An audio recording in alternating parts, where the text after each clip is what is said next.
Halo, assalamualaikum semuanya. Jumpa lagi di channel saya, Diari Nur Fitria. Di video saya kali ini, saya akan menjelaskan lagi tentang kupas tuntas membuka usaha toko sembako modal 1 juta part 3. Nah, kira-kira yang part 3 ini membahas apa?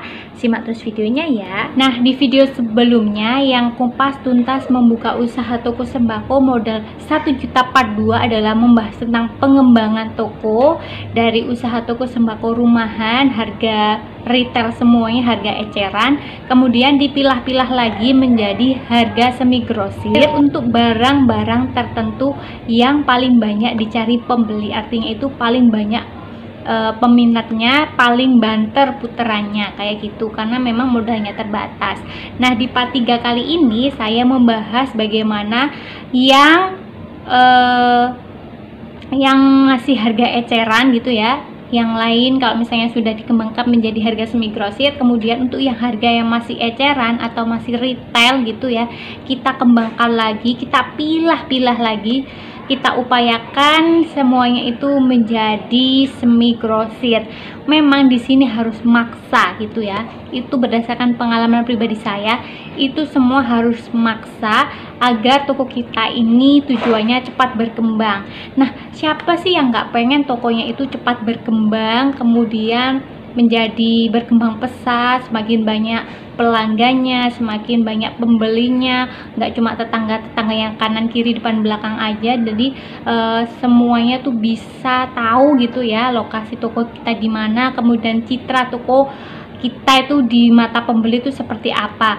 Jadi tujuannya dari kupas tuntas membuka usaha toko sembako modal 1 juta part 3 ini adalah bagaimana caranya toko kita ini menjadi berkembang pesat, semakin banyak pembelinya dan pelanggannya, dan citra toko kita itu adalah toko sembako rumahan tapi harganya paling murah dibandingkan yang lainnya.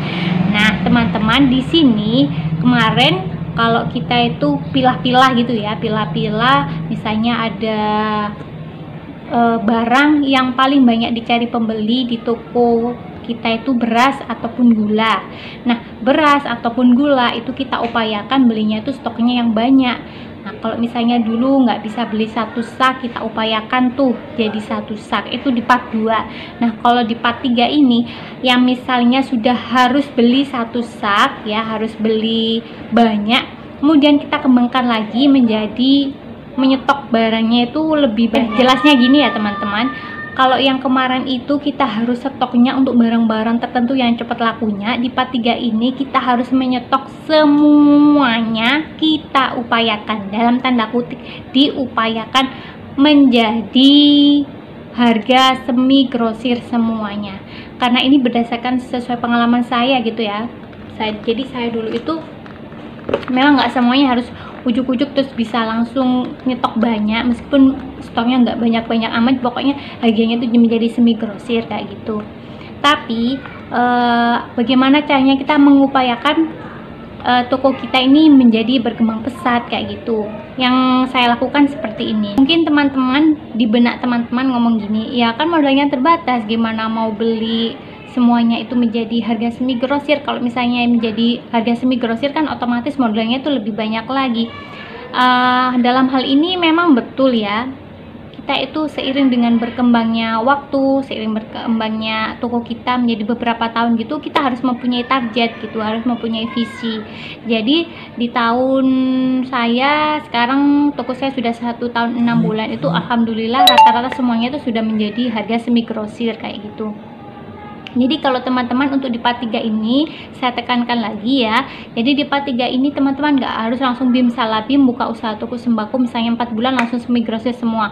Kalau memang itu modal teman-teman tuh banyak, gede gitu ya, nggak apa-apa, sah-sah saja memang ada modalnya. Tapi kalau kalian modalnya terbatas, itu kan mungkin ada mulai beberapa proses gitu ya.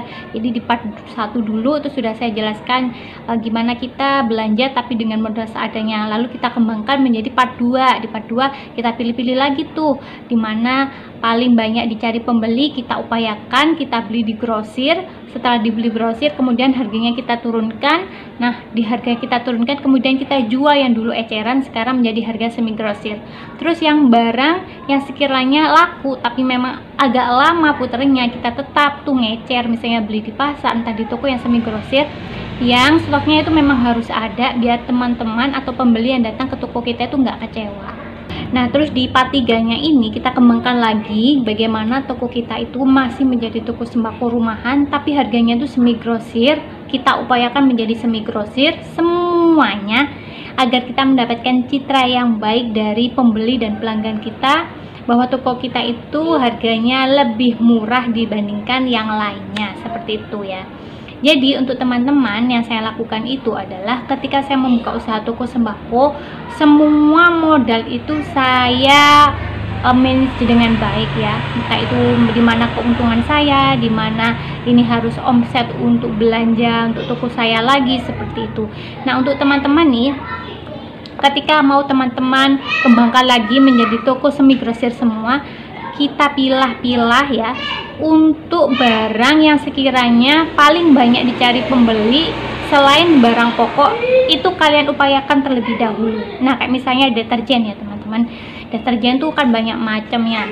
Ada deterjen tuh kayak Soklin Liquid, Renteng gitu ya. Kemudian Soklin PK, Renso PK, Daya, Soklin Smart.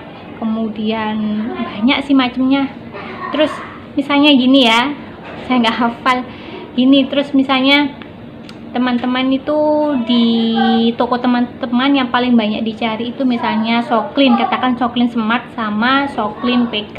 Nah, itu kalian upayakan langsung beli tuh satu kardus, belinya di grosir kayak gitu. Itu kalian stok, kalian turunkan harganya, kemudian kalian pilah-pilah lagi.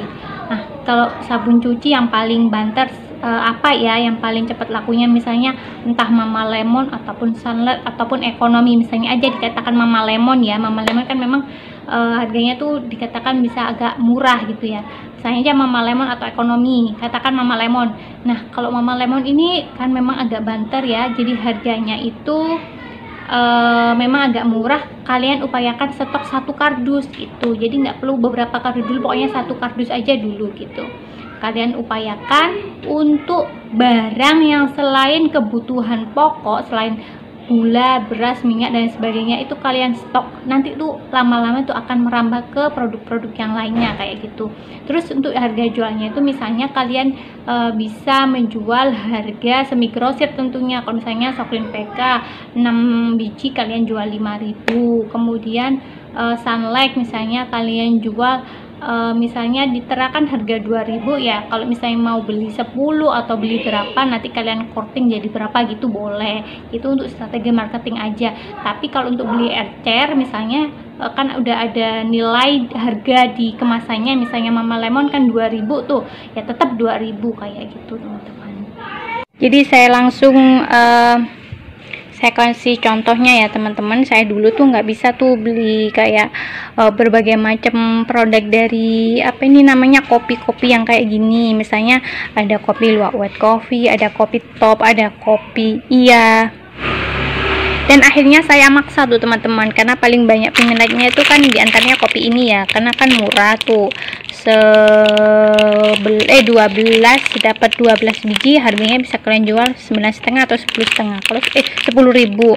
Kalau dulu saya 9,5, sekarang saya ganti jadi 10.000 gitu. Nah, ini juga nih 12 biji itu harganya 10.000.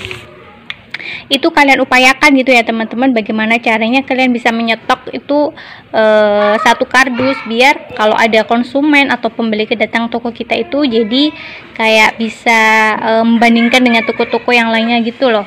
Wah, di sini 12 biji 10.000 berarti hemat 2.000 ya, dibandingkan kalau kita misalnya beli ecer kayak gitu teman-teman. Nah, sama juga dengan produk-produk mie ya teman-teman. Produk-produk mie ini kalian beri harga selisih gitu ya dengan dibandingkan yang lainnya, biar kita mendapatkan citra yang baik tuh dari pembeli kita gitu. Kayak misalnya aja yang paling banyak dicari pembeli di toko saya itu adalah mie goreng sedap ini. Saya menjual harga 2,5. Kalau 2,5 itu harga ecer. Kalau misalnya mau beli banyak gitu ya pasti nanti dapat korting. Apa beli misalnya beli satu kardus. Begitu pula dengan sabun ya teman-teman. Jadi saya sabun tuh dulu nggak bisa beli tuh kayak segini macamnya ya, meskipun mungkin di toko-toko lain bahkan ada yang lebih dari toko saya ya, stoknya banyak gitu, sabun apa aja ada. Cuma kalau di toko saya sabunnya sekarang ya udah alhamdulillah lah, mending daripada yang dulu ya, masih pertama kali buka. Jadi ada sabun Harmony, ada sabun Sehat, ada sabun Gift, ada sabun Novo, ada sabun Lifebuoy, kemudian sabun apa tuh Shinzui, ada sabun ini maaf ya teman-teman, jadi biasanya pembeli tuh kalau memang selesai belanja taruhnya sembarangan. Ada sabun Lux dan lain sebagainya. Begitu juga dengan sabun cuci. Jadi sabun cuci tuh sekarang udah banyak macamnya saya, alhamdulillah. Ada sabun ini, sabun Soklin 5.000 tuh saya jual 4,5 caranya gitu. Strategi marketing ya teman-teman ya. Soklin Smart, ada Daya, kemudian ada Soklin PK, itu ada Clean Liquid, ada Mama Lemon, ada Sunlight, ada sabun, ya banyak ya teman-teman ya. Gitu juga dengan sampo. Alhamdulillah, ini adalah toko saya yang sekarang ini. Mohon doanya agar toko saya lebih berkembang pesat, semakin banyak pelanggannya, menjadi toko grosir sembako yang paling top. Salah satu visi kita agar kita bekerja itu jadi lebih semangat gitu ya. Bagaimana caranya kita ini tokonya semakin berkembang pesat, semakin banyak pelanggannya, jadi semakin banyak konsumen yang datang yang dari arah manapun, nggak cuma sedesa ini aja, dari luar desa. Jadi toko yang paling banyak dicari pembeli lah, pokoknya intinya seperti itu. Oke teman-teman, itu dia video dari saya tentang cara membuka usaha toko sembako modal 1 juta part 3. Semoga video saya bermanfaat. Jangan lupa untuk selalu like, comment, share, dan subscribe channel YouTube saya agar saya selalu dapat memberikan tutorial toko sembako yang lebih baik. Sekian dari saya. Wassalamualaikum warahmatullahi wabarakatuh.